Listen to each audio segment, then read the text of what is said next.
Bonjour à tous, bienvenue dans cette nouvelle vidéo. Aujourd'hui je suis avec Jean-Louis pour la récolte de noix. C'est le coup de bourre pour toi. Donc explique-nous ce qu'il y a de prévu aujourd'hui sur cette journée de récolte. Bonjour Loïc, merci d'être avec nous aujourd'hui pour cette journée de récolte de la noix. Donc là on est au champ avec la secoueuse qui est là-bas et la ramasseuse qui est ici. Donc c'est la partie récolte à la parcelle. Bon, après sur le reste de la journée on verra tout ce qui est lavage des noix, séchage et puis même de la transfo derrière. Bien sûr. Mais là pour le moment on est au champ.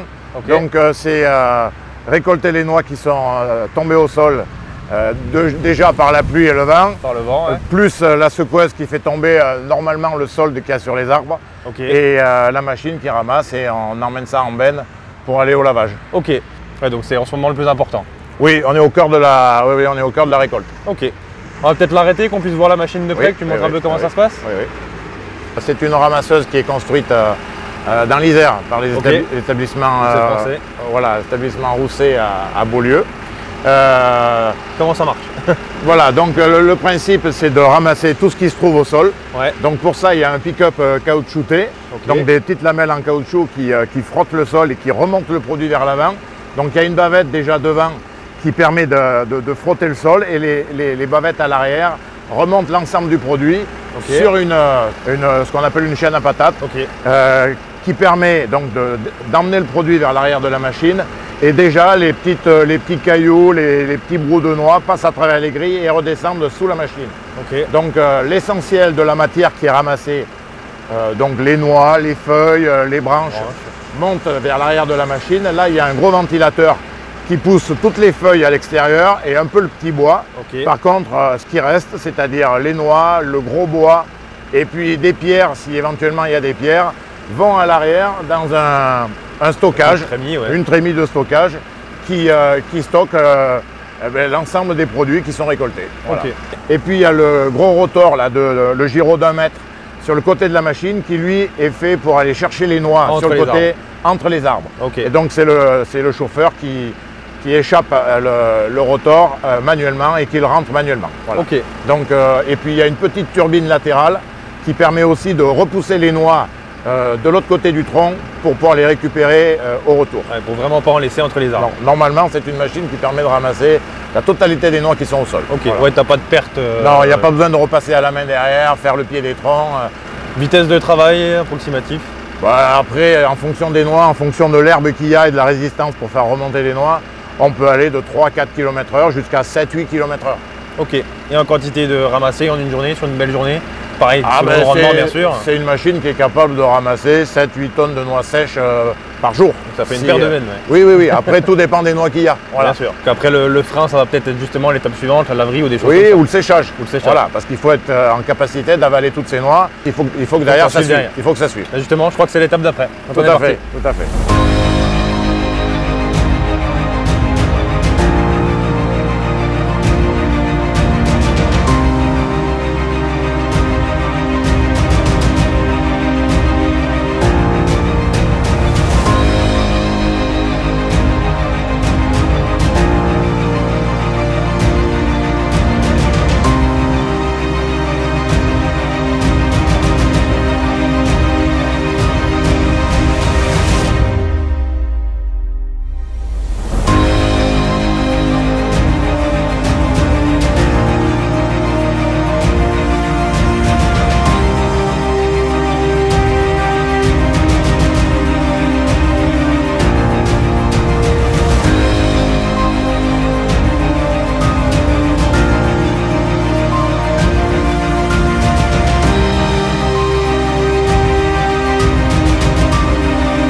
Bon Jean-Louis, du coup, on n'a pas pu parler tout à l'heure à la laveuse, c'est très bruyant comme endroit, donc explique-nous un peu ce qu'on a vu. Tout à fait, donc on a vu la partie récolte au champ, les noix donc dans la benne arrive à la laveuse.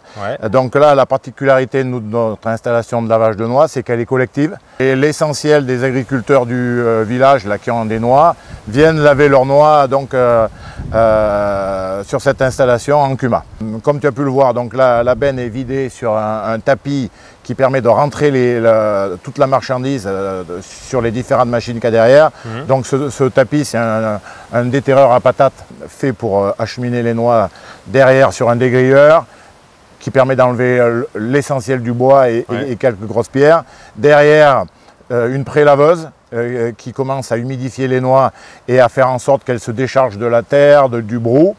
Un bac à pierres, donc c'est un niveau d'eau qui permet, les noix flottent et continuent leur chemin alors que les pierres plongent et sont évacuées sur l'extérieur. Donc on arrive sur une deuxième laveuse où là par contre les noix sont épierrées, ébranchées, il n'y a plus que des noix. Donc là, par contre, il y a un tambour intérieur qui permet d'exercer une pression sur la noix et de faire en sorte que le brou, s'il est là, éclate et s'en aille. Donc la partie verte disparaisse. Après, derrière, il y a un cyclone humide qui permet d'enlever quelques bouts de bois qui resteraient ou quelques bouts de brou qui resteraient. Et donc les noix arrivent relativement propres. Très propre même, sur une table de tri où un ou deux opérateurs permettent de finir le travail. Donc là, les noix sont stockées, reprises en benne et acheminées donc à la ferme. Jusqu'ici. Voilà, pour être séchées, donc c'est la partie qui suit. Ok. Moi, petite question avant qu'on enchaîne. On a vu du coup 2 Lindner chez toi aujourd'hui. Oui. C'est le tracteur que tu as choisi pour le transport ou pour Non, c'est des tracteurs qui sont polyvalents. Il y en a, donc celui-là c'est le plus gros des deux, qui est plutôt fait pour un petit peu de grande culture qu'il y a sur la ferme, pour mener la presse pour la fenaison, et l'autre qui est plus petit, qui est plus bas, qui va dans les vergers pour broyer. Pour passer sous les branches. Voilà, pour passer sous les branches, pour broyer, pour tirer l'atomiseur. Voilà, l'autre il travaille plutôt dans les noix. Après les deux font tout aussi, hein. C'est-à-dire que les deux sont à la fenaison, les deux sont, surtout celui-là est aux grandes cultures et l'autre est plutôt dans les vergers. Ok, voilà. Ça fait longtemps que tu as la marque là. Est-ce qu'il y a une raison particulière d'être parti chez Lindner ou... Non, il n'y a pas de raison. Enfin, c'est vrai que c'est un peu atypique, que c'est des tracteurs dits de montagne. Bien sûr, ici, on est quand même dans une zone de montagne, hein. Quoi qu'on en pense, on est quand même en zone de montagne avec un peu de déclivité. On est à 600 mètres d'altitude. Voilà. C'est vrai que c'est des tracteurs qui sont relativement bien quand même étudiés, qui sont fonctionnels, bien montés je pense, donc fait à petite échelle en Autriche, donc je pense que c'est des gens sérieux, c'est un gage de sérieux aussi pour la qualité de ces tracteurs-là. Et c'est vrai que moi je les ai connus chez d'autres agriculteurs en verger, parce que c'est des tracteurs qui permettent d'allier à la fois le côté standard, donc avec une cabine relativement spacieuse, mais relativement bas pour aller sous les arbres. Un peu partout, donc aujourd'hui, ce compromis-là est dur à trouver sur d'autres marques. C'est clair. Voilà. Et le 4 roues Le 4 roues directrice permet aussi dans les vergers de naviguer aisément. Voilà, donc c'est les deux combinés qui ont fait que je suis parti d'abord sur un tracteur et puis quand j'ai renouvelé un autre tracteur, eh ben, je suis reparti sur un deuxième Lintrac. Ok, voilà. Ça marche. Donc là du coup, celle-là, la benne là, elle n'est pas propre, c'est une autre benne qui était en attente, mais si ça avait été celle de la laveuse, l'étape d'après c'est quoi? Ben, l'étape d'après c'est la mise en séchoir.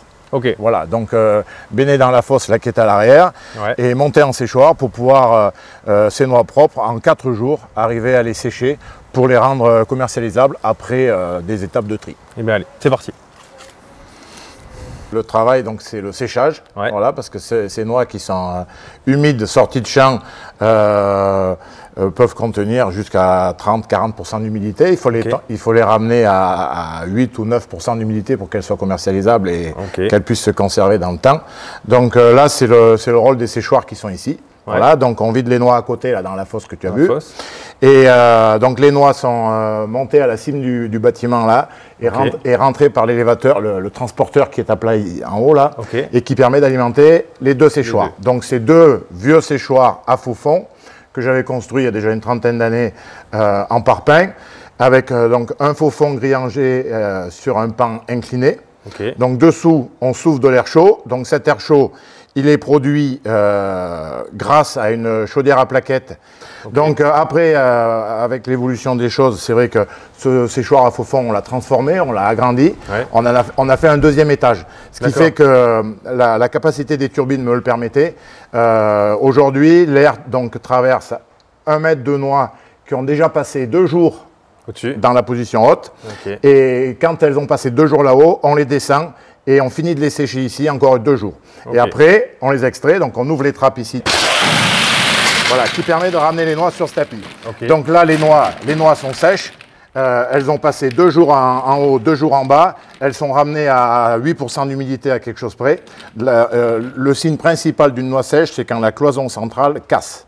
Il faut commencer par la casser, extraire son cerneau.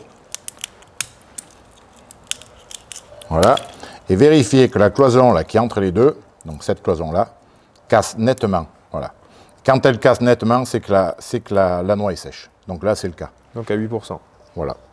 Okay. Et qu'elle ne tortille plus. Voilà. Quand elle casse et qu'elle casse franchement, c'est que la noix est sèche. Okay. Donc ces noix, après, ben, sont sorties du séchoir et stockées dans une réserve là, qui est derrière nous, à partir duquel, après, on effectue le tri. Donc voilà pour ce qui concerne le séchage. Donc là, on a 2 séchoirs, un de chaque côté. Donc on travaille.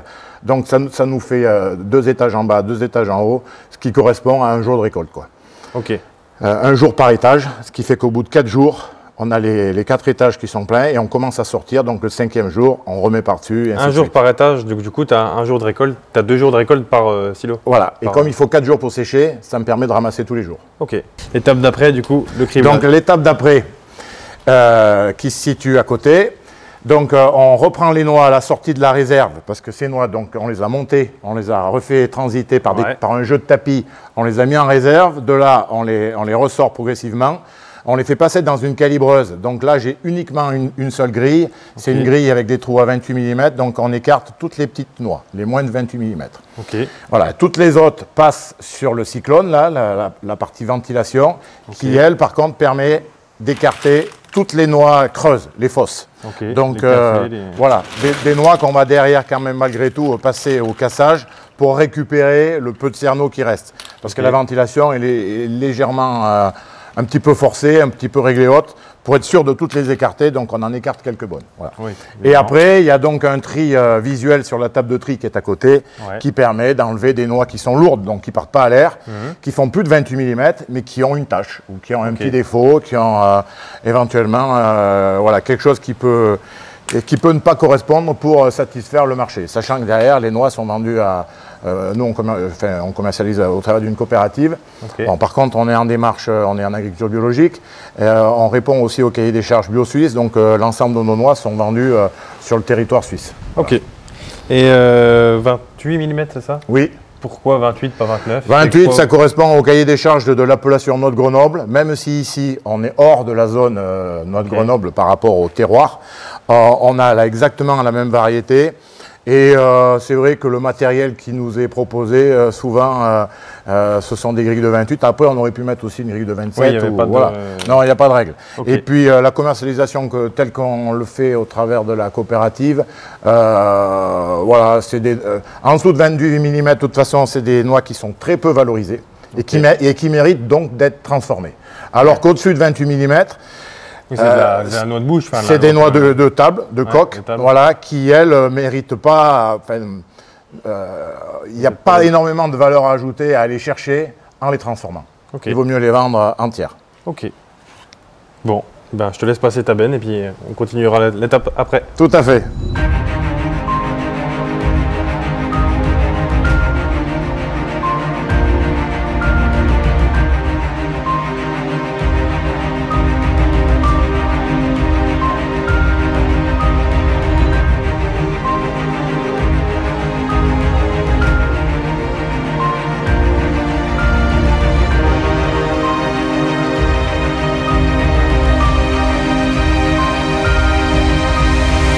Si j'ai bien écouté, on a calibré tout à l'heure, donc on a les moins de 28, on a les déchets entre guillemets, les pas trop belles, tout ça, et on a ce qui allait dans les big bags. Les big bags, c'est ce qui va partir en coopérative et qui va être vendu. Tout à fait. Toi, du coup, les déchets pas trop belles, tout ça, tu récupères. Oui. Et tu fais quoi?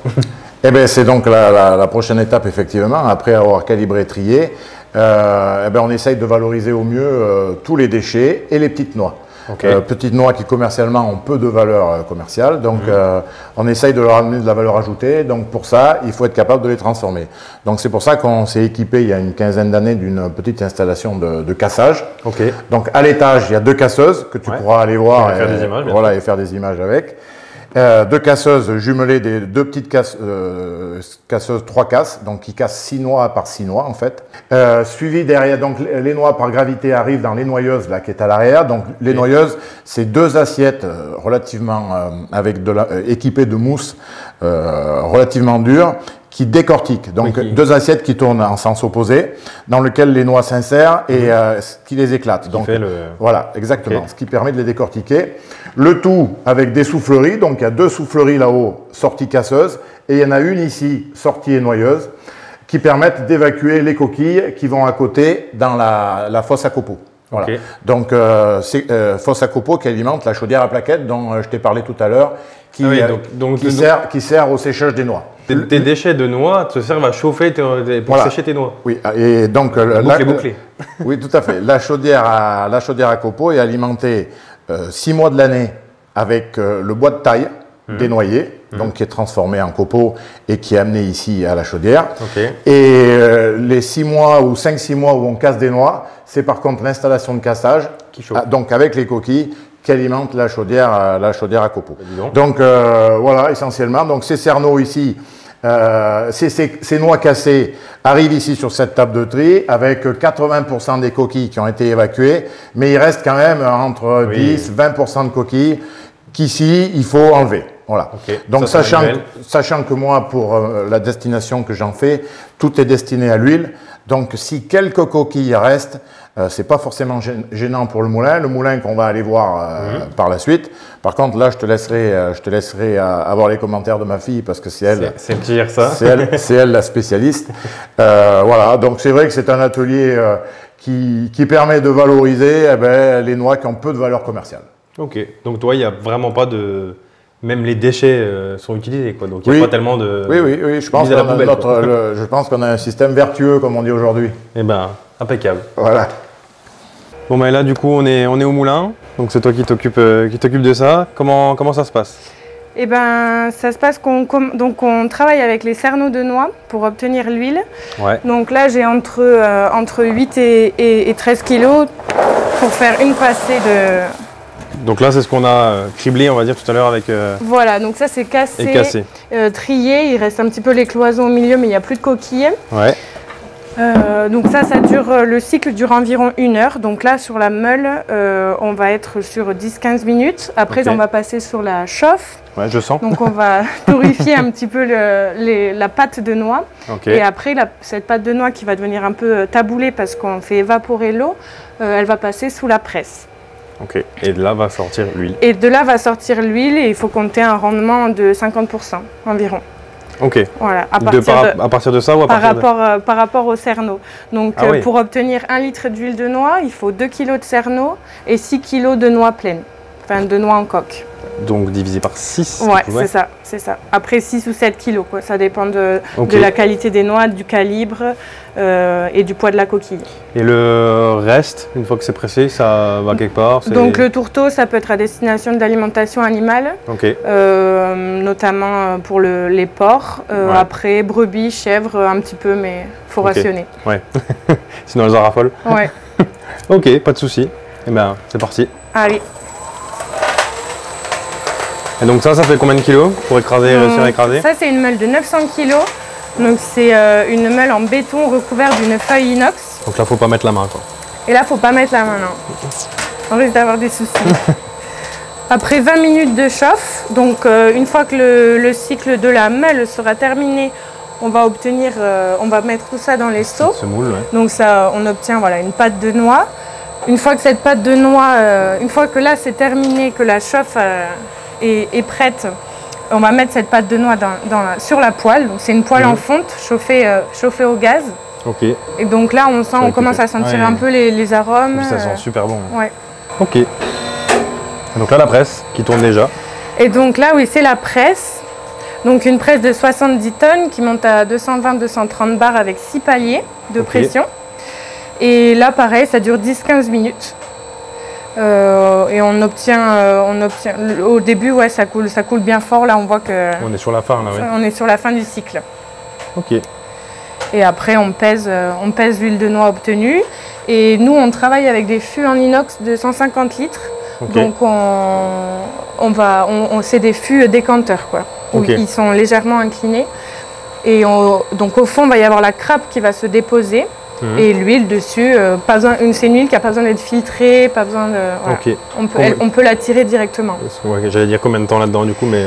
3 semaines environ. Okay. Voilà. Si vraiment, si on veut la récupérer vraiment rapidement, il faut compter quand même 3 semaines pour que la crêpe soit au fond. Ok.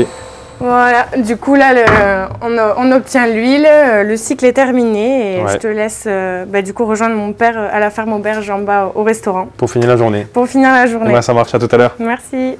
Voilà Loïc, la journée se termine ici à Mont-Laurent-d'Ivoire, donc sur la ferme du GAEC de la Bâtie. On a fait le tour aujourd'hui d'une belle journée, je pense, de récolte, de travail. Le temps a été avec nous. Voilà, ils annoncent la pluie pour demain, mais aujourd'hui on a échappé. C'était le coup de bourre. Voilà, donc tu as vu le lavage, tu as vu le ramassage, le lavage, le triage, enfin la totalité de ce qui se passe autour de la noix sur le GAEC. Il y a beaucoup de choses. Oui, voilà, et puis c'est vrai qu'ici c'est encore une partie qu'on a un petit peu rajoutée au niveau du GAEC de la Bâtie, c'est-à-dire qu'on a, de par l'installation de 2 filles, aussi de nos filles là, qui arrivent sur l'exploitation, on a ouvert cette ferme auberge, donc pour aller vers aussi un peu plus de valeur ajoutée sur l'exploitation. Donc c'est vrai que l'élevage ovin qui nous fournit les agneaux sont servis ici dans l'auberge.